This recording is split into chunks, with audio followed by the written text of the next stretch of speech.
अक्सर हम में से बहुत से लोग समझते हैं कि हम सुबह योग करते हैं, क्योंकि हम में से काफ़ी लोग सुबह कुछ आसन, व्यायाम आदि करते हैं तो उनको लगता है कि हम लोग योग कर रहे हैं, जबकि वास्तविकता यह है कि उनमें से 5 से 10% लोग ही मुश्किल से योग कर रहे होते हैं। ऐसा क्यों?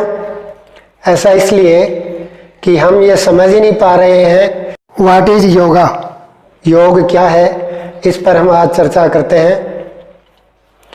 दोस्तों, योग किसी क्रिया का नाम नहीं है, किसी शारीरिक क्रिया भर का नाम योग नहीं है। योग 2 चीज़ों से मिलकर बना है, जैसा कि इसका नाम है योग, यानी जोड़। जोड़ किसका? हम जो कुछ करते हैं वह क्रिया और उसी के साथ में ध्यान।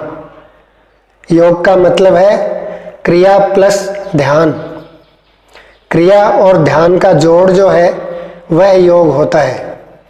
तो अक्सर हम लोग क्रिया तो करते हैं, हम लोग व्यायाम करते हैं, हम लोग कोई योगिक क्रिया करते हैं, लेकिन अंतःकरण से हमारा ध्यान उसमें नहीं होता, इसलिए वह योग नहीं बन पाता है।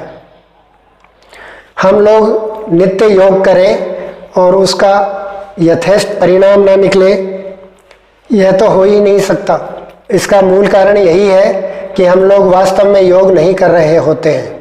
तो योग करने से पहले हमें यह समझना होगा कि योग क्या है। जब हमारा ध्यान हमारी शारीरिक क्रिया में लगेगा तभी वह योग बन पाएगा। योग कई प्रकार के होते हैं। जैसे लोग कहते हैं वह कर्मयोगी है, इसका मतलब यह है कि वह जो भी कर्म कर रहा है वह एक योग की तरह होता है, इसलिए कि वो मनोयोग से वो काम करता है, यानी उसका मन उस कार्य में पूरी तरह से लगा हुआ है। जब मन के साथ या पूरे तन्मय होकर हम उस कार्य को करते हैं, हमारा पूरा ध्यान उस कार्य में होता है, तब वह योग की श्रेणी में आता है। तो यह ज़रूरी नहीं है कि हम सुबह योगिक क्रियाएं करें उन्हीं का मतलब योग हो।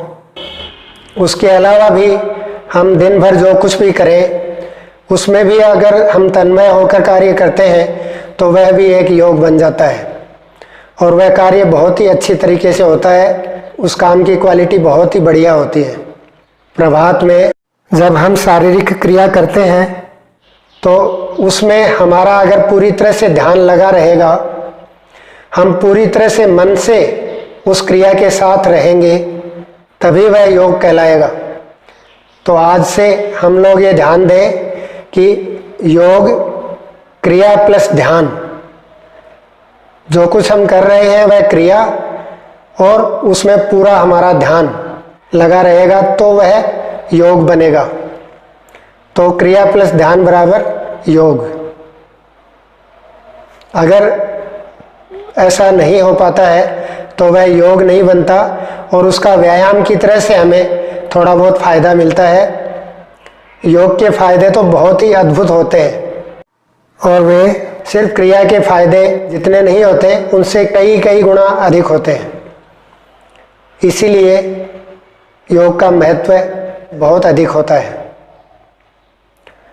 दोस्तों, आज का ये छोटा सा संक्षिप्त सा व्हाट इज योगा जो हमारा विषय है, मुझे उम्मीद है आपको यह पसंद आया होगा। जय हिंद, वंदे मातरम।